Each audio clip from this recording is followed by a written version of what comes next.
Hello, and thank you for joining us today.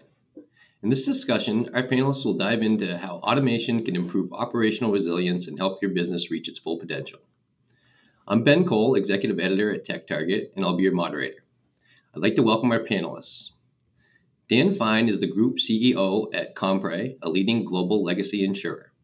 He's an experienced technology leader, unlocking the full potential of businesses with innovative solutions that increase profitability and efficiency. Asad heads the data and analytics and automation at Telenor, Sweden. He has experience delivering business value through the use of data in many geographies and Telenor operations around the world. And Kenneth Wilson is the field CTO for automation solutions within the Agile Operations Division of Broadcom. He spent the past 20 years in information technology and solution engineering, focused on helping customers solve complex business problems, many of them with automation solutions. Before we start, I want to clarify for the audience the definitions for both automation and resilience we'll be using today. When we refer to automation, we mean the creation and application of technology that improves the production and delivery of products and services with minimum human input. And when we refer to resilience, we mean an organization's ability to quickly adapt to unexpected risk and disruptions while maintaining continuous business operations and safeguarding people, assets, and the overall brand. I also want to encourage the audience to submit their questions throughout the presentation. We will get to as many as time allows. If we don't answer your question today, we'll be in touch to answer them in the near future. For the first question, I'm just going to throw it out to all of you. What keeps you up at night in terms of ensuring operational resilience for the organization? Dan, do you want to kick us off? Yeah, sure. Thanks, Ben. Well, great opening question. There's lots that keep me awake. I guess to sum it up would be what's going to kill us next. So it's trying to anticipate the risks and issues. Now businesses are connected more than ever. It doesn't take much to bring a company down. So it's trying to anticipate those risks, trying to make sure we've got the right capabilities and the right tools and the right automation to kind of steady the ship. Yeah, it's really that kind of anticipation that kind of keeps me awake. Absolutely. Ken, how about you? What keeps you up at night? Well, I think in terms of, working with our customers and helping them understand, additional areas that they can leverage automation to harden some of the vulnerabilities that they have within their environment so that they have better resiliency. But to Dan's point, it's all about anticipation. Many things could go wrong that you have to recover from. It could be a storm. It could be a loss of internet connectivity. It could be multiple things which cause a problem. Security breaches. Maybe your environment was hacked. What are you doing? What is your plan? And how do you prioritize the most important business processes that you have so that you can leverage to some degree automation to help you recover quickly and to continue to provide that business service that your business is requiring. And Asad, any particular pain points you want to discuss? When we work in an industry like the telecom industry, which I come from, so there's a lot of customers who are needing to connect in day in, day out. So and then there's internal factors which can keep you up at night. So there is system level dependencies that we need to ensure that the network is operating, that we are available for our customers to reach out. But then also there are other macro level things which can also be a big of a problem, especially when I work closely with the data level attributes. So there could be a simple complaint from some customer who gets a wrong SMS or a wrong email. And that could be a challenge for the whole organization because that customer was not supposed to be contacted in the first place. So there could be operational level challenges which could come from outside in, but also from inside out, I would say. Absolutely. Ken, you mentioned technology. How have technological limitations in the past hindered solutions to these operational resilience challenges? So I think limitations in the past, they certainly have presented significant issues in terms of developing resiliency within your organization.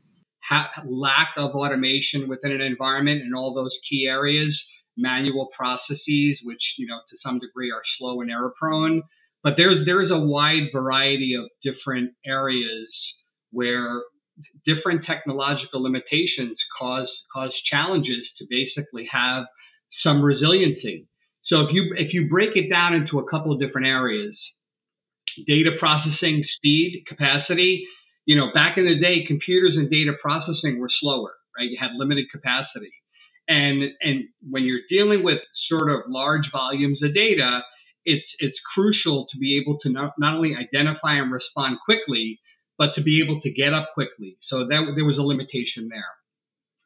Connectivity and communication. So, communication tools restricted an ability of an organization to coordinate responses to various types of disruptions.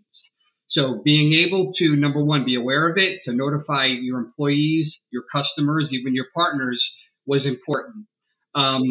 Another aspect might be in building redundancy and failover, because, disaster recovery is one of the most important parts of resiliency. Having a plan based on your priority of things that you anticipate could go wrong, and knowing what your steps and sequence and procedures are to get things back up and running.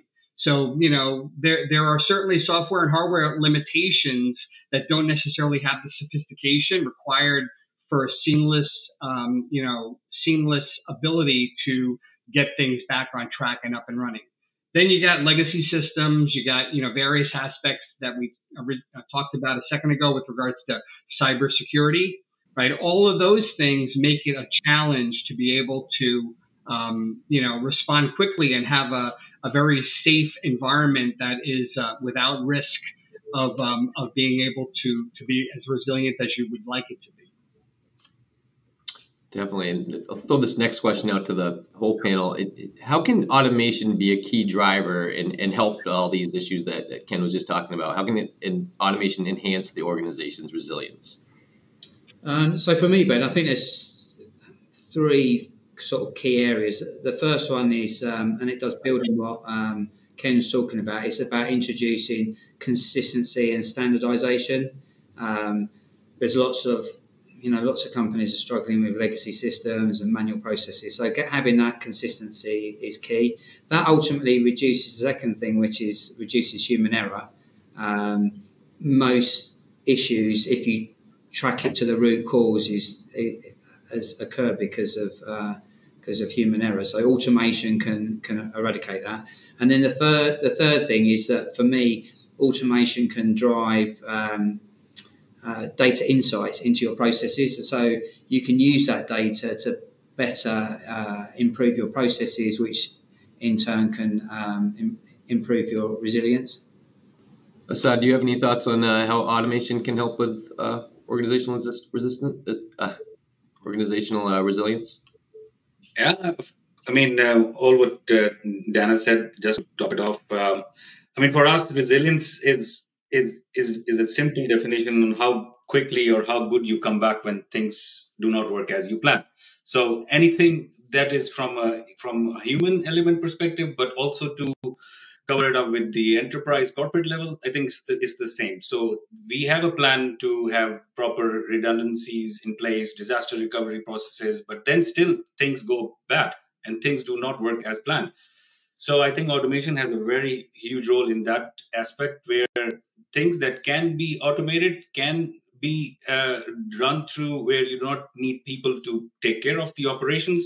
Why not? So that gives you a resilience in aspects which you don't need to put people to work on that matter. So in that sense, yes, of course, automation has a role to play. Yeah, that's a good segue into our next question too. Can any of you share any specific examples of how automation has already improved operational resilience within your organization, or organizations you've worked with? Ken, do you have any examples? Yeah, I think automation is a crucial tool, right, for enhancing resiliency, and this is across many different aspects within the enterprise. So take IT operations and incident management as an example. Tools can detect and respond to incidents. You might have a server outage, so you're detecting it, you're notifying people. You can become aware of critical business processes that may not necessarily complete on time or may fail. And so having automated systems that are either monitoring, notifying these sort of events and triggers is pretty important to be able to react to them. Number one, it helps reduce downtime, but it also can help ensure smoother operations. We talked about disaster recovery, right? So, you could manually have a disaster recovery plan, but automation simplifies it. It simplifies backup schedules. It simplifies replicating critical data to offsite and bringing it back on when you need to. So the restoration of those services is pretty important. There are other aspects as well. So think of supply chain management. So think of the ability to know when your inventory is at low levels to be able to then replenish it and automatically order it to optimize various distribution routes with real-time data. So this is one of the few things I think that automation can really help to provide significant value on without human intervention. Then there's, the aspects of data security. We talked about, cyber a short while ago, but there's even the aspect of compliance. Many of the organizations that we're dealing with, whether they're financial services, insurance, telecommunications, and so forth, have aspects of regulatory and compliance as a result of those. So building an automation posture in regards to your strategy, it helps you address those compliance management issues. You track changes, you can make sure that you're ensuring data privacy protocols and automatically generating the reports that you need if something goes wrong. And then there's aspects of, I'll give you a personal example, there's aspects of the financial operations. So being able to automatically route financial transactions, reduce errors.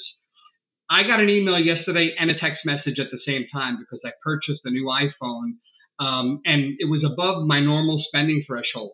So the message basically was, before we approve this, confirm this is you and that you approve this transaction. Again, this is a great example of automated fraud detection. Nobody from the credit card company reached out to me, but they set some rules up to make sure that they're preventing certain things. And so think of this even on a wider scale in terms of the financial services industry. So, these are some examples of how our customers are using automation to provide resiliency within their organizations. Our next question is from the audience. Ken, you just mentioned compliance. Are there any other industry-specific considerations CIOs and head of automation should be aware of when looking at automated solutions? Open up to the whole panel if any of you guys have thoughts. I can take a go at it from a telecom industry point of view, because of course there is industry-specific things that are very relevant for telcos. For example, in our case, network management and operations is one area where the network is the most crucial touch point that we have with our customers. All our customers use the network when they are traveling, when they are at home, when they are abroad. So the idea is that with automation, we can do proactive and reactive both troubleshooting. For proactive things that can be realized, the network failures, the potential network failures, and troubleshooting them and preventing the service disruptions is something that automation can really, really help a lot in, and then we do that. And also in terms of maintenance and monitoring of the network, can also automation be a big role play there in specific to telecom industry for sure. Moreover, I think there is also elements around customer experience where we can automate a lot of things where customers can do self-service. It also reduces cost for that same amount of time spent by agents or a person, whereas the customers can do a lot of self-service activities by themselves, and automating that is a huge advantage for us. And then also I would say fraud detection is one area where we can proactively detect certain activities which are causing behaviors which can lead to fraud, and that can be prevented proactively as well through automation. And that's basically true for many industries, but in our case, it's also true that we use a lot of automations for. Yep.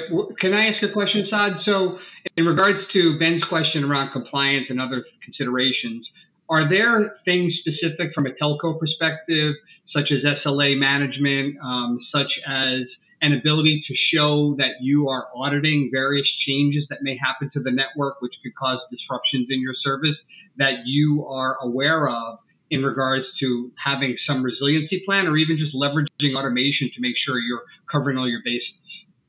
Basically, the SLAs are in a way wherever is possible to automate. It is as a function that we proceed with.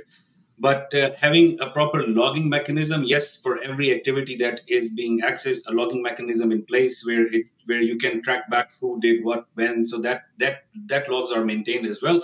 But SLAs, to answer your question, yes, there is ways to kind of monitor those SLAs and also report back on what happened, what went wrong, and where can we do sort of process mining within that whole process to understand where did the bottleneck occur and where did the incident did not react to what the robots or the automation was supposed to do. Okay, thank you. Great. We'll move on to the next question. How do you strike the right balance between automation and human intervention in critical processes to maintain agility and resilience? Dan, you want to kick us off on that one? Yeah, sure, Ben. So, well, I think the first thing is to have a deep understanding of the critical decision points. So, and the materiality of those decisions. So, I think automation is obviously prime for routine tasks, which are very repetitive. But it's understanding the severity of if they go wrong. So, there's always a point where, whether it's you need supervision to check that certain things have happened.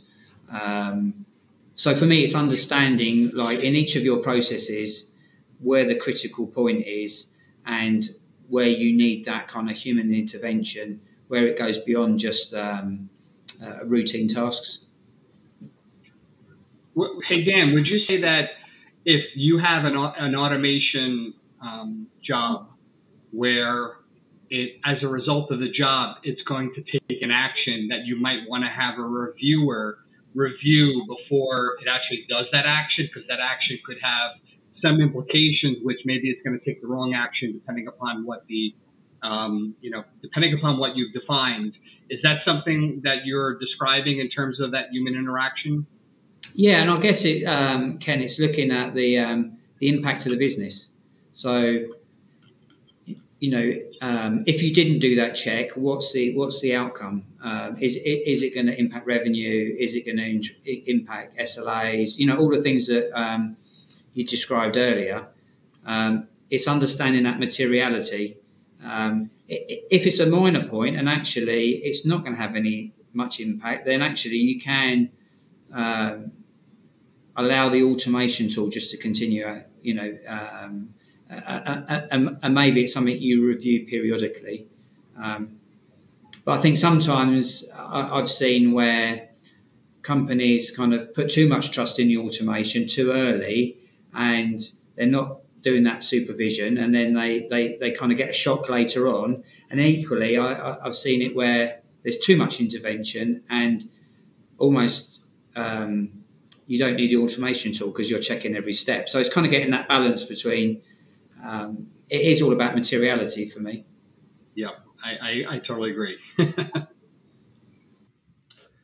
Yeah, and that's actually a good segue into this question. It's another audience question. How can companies ensure a smooth integration with legacy applications while adopting automation for resilience? I think it's challenging for most companies, because most companies have some aspect of legacy apps that they haven't modernized yet. So, ensuring the operational resiliency while integrating into those legacy systems, I think it requires a kind of a nuanced approach and to be strategic with it, right? Your goal at the end of the day is really to combine reliability with your established systems, but adaptability that you might be able to leverage via automation. Part of, I think, the planning and the strategy around that requires, to some degree, an assessment, right? Not every legacy app has the same level of business criticality. So I think through these assessments, you can kind of evaluate what the legacy apps are, what their architecture dependencies are, what their data flows might be, Maybe there's vulnerabilities. What would your fallback mechanisms be if those integrations fail? Because at some point they're going to probably fail. So what is your fallback? How are you planning to deal with that to ensure, the business service and business continuity? And again, not all legacy apps require the same level of integration. Everyone doesn't need to be necessarily integration. So I think it's important to categorize them based on business impact, criticality, and even to some degree complexity. And, there are lots of different ways you can use to help you on that journey, whether it's APIs, microservices, whether there's a process of data mapping, and to some degree, some transformation. You can certainly leverage middleware and other types of integration platforms to help you with that process and to help orchestrate, that entire integration. But as long as you follow some guidelines, I think you can strike the right balance so that you have some resiliency while you're actually upgrading and modernizing them. Absolutely. And this next question is from the audience as well. We had talked about, when I was doing some background research for this, I'd read about how CIO and company buy-in is very important for any automation switch. How do you build a compelling case for investing in automation to strengthen operational resilience? How do you make the case for doing it? Yeah, so I think it's an interesting question. At least it comes back to my table more often these days. But the idea is that there is a general way to look into it. One is, of course, you can build any business case based on what revenue enhancement that you can make on anything that you want to target. But then also there is cost savings that you can also build a case on. So in our case, what we have put up a KPI, which we called hours back to business. So what we do is that by automating certain repetitive, certain mundane tasks, which the business spends time on, we automate those tasks, and those hours are then given back to business to do something much more productive, much more analytical, and much more things that they are supposed not to do these tasks, repetitive tasks by themselves. So it is kind of a productivity business case around on a lot of automations that we do internally, but also in terms of more proactive way of looking at it. From one of the use cases that we did was on the part where we are helping the CS team to kind of do their errands in an automated way so that they can save at least 10 minutes a day for each agent. And just imagine the amount of time that they save to recording these errands after the call ends with our customers, and automating them would save that much amount of time, which means these kind of CS agents are not internally kept, they are outsourced. So we save those amounts of hours that we pay to those companies, to the third party companies. And then to more on the proactive level, we don't want our customers to call for incidents which we can already control. So if those incidents can be automated, where we have a better control over proactively looking at those incidents and solving them in the operations team, they can prevent a lot of calls to the call center in the first place. So I think it's both the matter of how you save certain elements of cost in your operations, but at the same time, how do you target certain aspects like giving hours back to business so that they can save the saved time can be used to do something much more productive.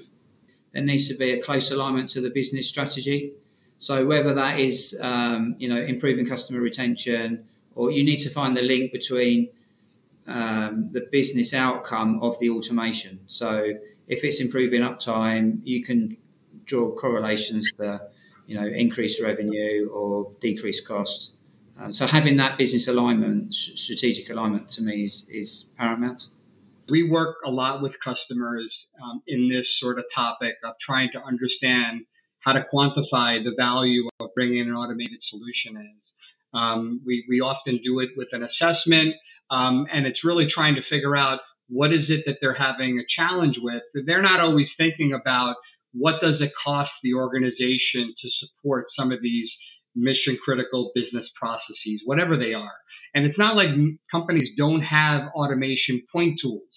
And this is actually part of the problem. They have point tools, but those point tools aren't centralized. They're not aggregated. So when they fail in one place, you don't have visibility in other places. So what we do is we can analyze what it costs them to maintain that business service. What are the people involved? How much time are they spending in that process? What is the cost of the risk if that business service fails? What's the penalty on the SLA front? And you can kind of, bundle all of those various factors into a cost to the organization, and then kind of compare that to the cost of an automated solution, which could address all of those issues in a more error-free prone way, where, you're basically removing the human element out of it. And again, not every business process is equal in terms of criticality and importance. So we'll work with them to understand what those challenges are, and then present to them what they're currently paying for and investing in to support that delivery, and then how they can save money, be more efficient, and actually reallocate people to do more higher value things within the organization if they had automation. Excellent. I just want to remind the audience to feel free to submit their questions to the panelists. We'll get to as many as time allows. This next question is also from the audience. What are your top 3 recommendations for organizations embarking on the automation journey? How can they enhance operational resilience, ensure a smooth process, avoid pitfalls, and reduce friction? So I don't know what to start, but the top 3 pieces of advice you have for organizations on this journey. I would say start with a clear plan. Understand kind of what good looks like. It's all about building cycles of pilot, test, learn, iterate. And then for me, the third point would be sort of about collaboration and communication. So everyone in the organisation is aware what you're trying to do, and so that it removes any kind of negativity. So you're looking to upskill people and improve decision making rather than kind of displace. So I think communication is quite key. So that'd be my 3 things. I would agree with Dan, and I will say before Asad jumps in, if he has any comments on this, the assessment of processes, right? Identifying and assessing processes that are suitable for automation. So how you prioritize the ones that are repetitive, the ones that are time consuming, and the ones that will yield the most benefit up front. What is your objective? How are you going to measure it? And then make sure you have the right stakeholders within the organization, because in many cases, these are cross-functional teams that all have to be bought into the value of, embarking on that journey. And, tools are important as well. Identifying the right tools. It could be, workload automation. It could be robotic process automation. It could be AI or machine learning. Piloting, testing out small kind of implementations of that to make sure it works before you scale. And then just being, kind of thinking in this mindset of continuous improvement. We have a lot of customers that started their journey with some automation technologies, and over the time as they've matured, anytime they start to build and have to support the delivery of new business services, they start to think about what parts of that business service they could automate before they push it out to their end users. So it's become ingrained in their culture, and that's an important aspect as well. The disadvantage of going last is that everything smart has already been said. So for me, it's difficult to beat now Ken and Dan. But I think it's very true that I feel it needs to be data driven for sure. I mean, what prioritization, as Dan was as Ken was talking about. So in your operations, you need to have a value associated with the use cases that you highlight and you prioritize. So your business teams need to kind of also sit together and collaborate in terms of which automations use cases they want first, because we have seen that there is obviously not going to be unlimited resources in any company to kind of do everything or to automate everything. So you need to have a prioritization schedule in place with value very closely allocated to which use case is doing what. And then I think the other part is about how do you do how do you do a comprehensive assessment and planning of having a roadmap which is filled up with enough automations that is fruitful for the organization, but also giving some really tangible benefits as we discussed in the business case question that we addressed earlier. Great. We have another question from the audience here. So far, we talked a lot about automation as a general term. This one's specifically about how do you see generative AI and automation affecting the enterprise in the short and long term, whether through chatbots or virtual assistants that are powered by generative AI or other technology? I mean, to me, this is an interesting question because I feel like there's a lot of information going on. There's a buzz and a trend right now regarding generative AI and how, various customers are looking to take advantage of it for, differentiation, to grow revenue, to become a lot more efficient, to remove manual processes. Exactly how, I'm not sure. I think that there's a lot of buzz around it, but I'm not exactly sure. In terms of what are they going to implement in terms of ways that they can do this. So I'd be curious between Dan and Asad if you guys are considering any of these aspects. And you could say chatbots, virtual assistants might be an example of generative AI, or even more intelligent forms of this.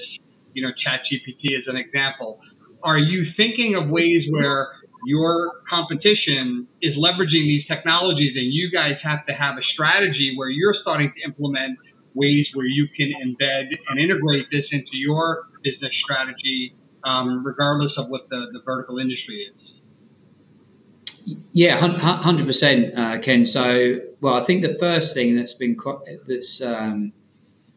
the buzz of ChatGPT and it's shone a light on technology. So at a board level, people are talking about it. So even if there's not clarity on how to use it, it's been useful to get it into the boardroom.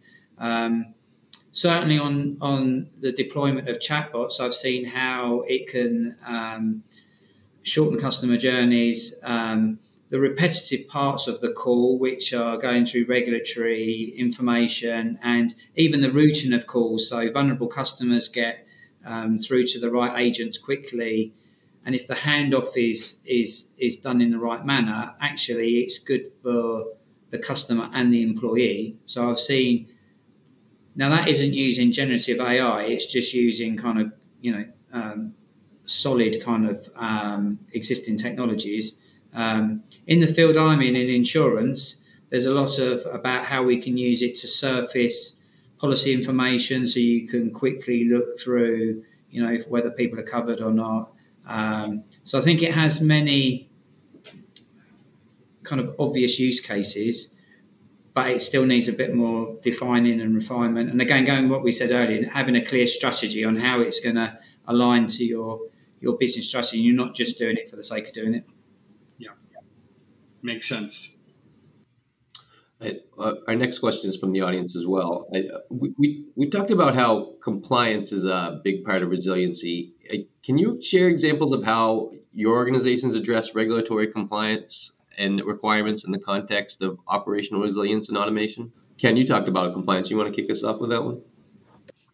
I mean, in highly regulated environments, so financial services, insurance, healthcare, there's a number of different legislations.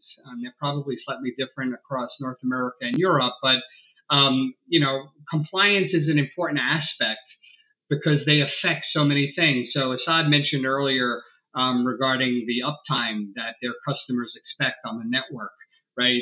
I don't know if it's 99 or 100% uptime it's expected in terms of SLAs, but some of these things could have life and death outcomes, right? If the network is down and you can't, reach 911, what is the outcome that's going to happen? People who are challenged to be able to ask for help now can't even call because it's not working. What's the implication there? So I think, more and more organizations, based on, legislation, are trying to, come up with that strategy where anything that's going to affect and disrupt their environments, they have an ability to document and follow the right protocols for those various, country-specific compliance efforts. And I think automation is a great way to be able to do that.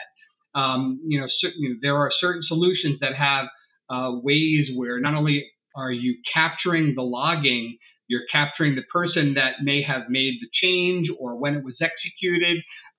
You can generate automated reports on these compliance aspects. So I think it solves a couple of different problems here, as opposed to not really building this into your strategy. It opens you up to risk and vulnerabilities when something bad happens.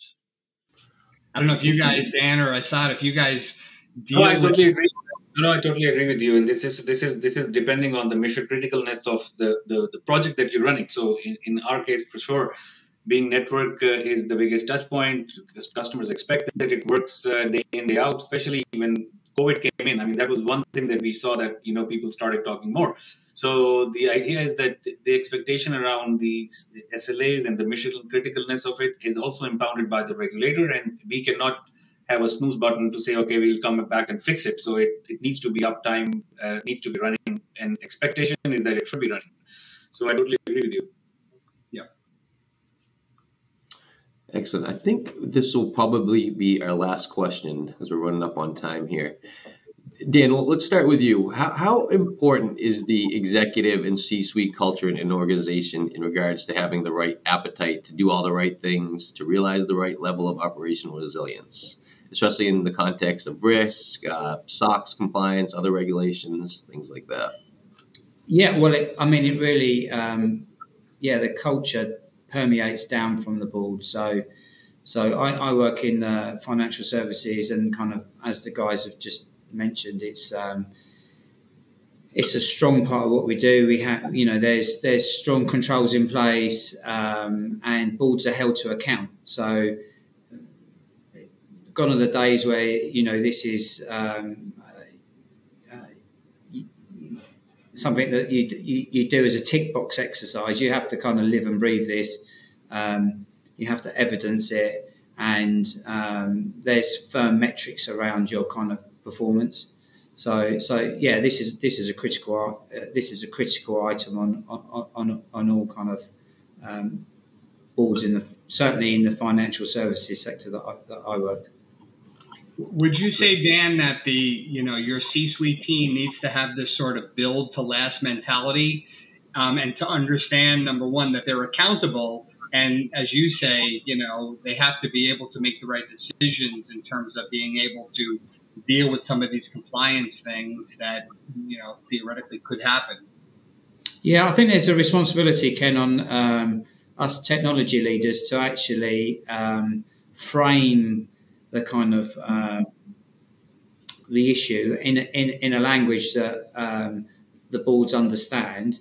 So, in the board packs, you can't bury this stuff. There needs to be a call to action. We talked earlier about materiality and having a strong alignment to the business strategy. So I think that kind of responsibility falls on technology leaders to kind of bridge that gap between, okay, the severity of getting this wrong to the organisation, because there are different languages being spoken, from the tech position to the kind of the business. So what? So for me, having that alignment baked in is really important, because then it kind of happens naturally as part of how you go about doing your business. Yeah, I think what you said in terms of framing it correctly is very important, because there's always a cost to coming up with a strategy that addresses the problem. The question is that cost a priority that if it's not addressed and it's not funded, it's going to affect the business in a massive way. So framing it correctly will help the C-suite understand, is this a nice to have or is this a must have? Yeah, exactly. And I think we talked earlier about understanding the severity of not doing something. So it's all about understanding the critical decisions, and not all things are equal. So again, you don't want to create fear for the sake of creating fear. You need to have a good understanding of kind of the levers that your company relies on, and how automation can improve those. Because I've seen it before, where if you get the messages wrong and create fear, it has the counter effect. Yeah. Yep. Well, that was excellent, but unfortunately, that is all the time we have for today. I want to thank the audience for joining this discussion on unlocking operational resilience, understanding automation for business success. I also want to thank the panelists, Dan Fiehn, Ken Wilson, and Asad Khan for their insights. You guys were all great. Thank you so much for joining me today. And to the audience, be sure to check out the attachment section where you can find a link to download further resources. Thank you again and enjoy the rest of your day. Thanks, everyone. Thank you, guys. Bye.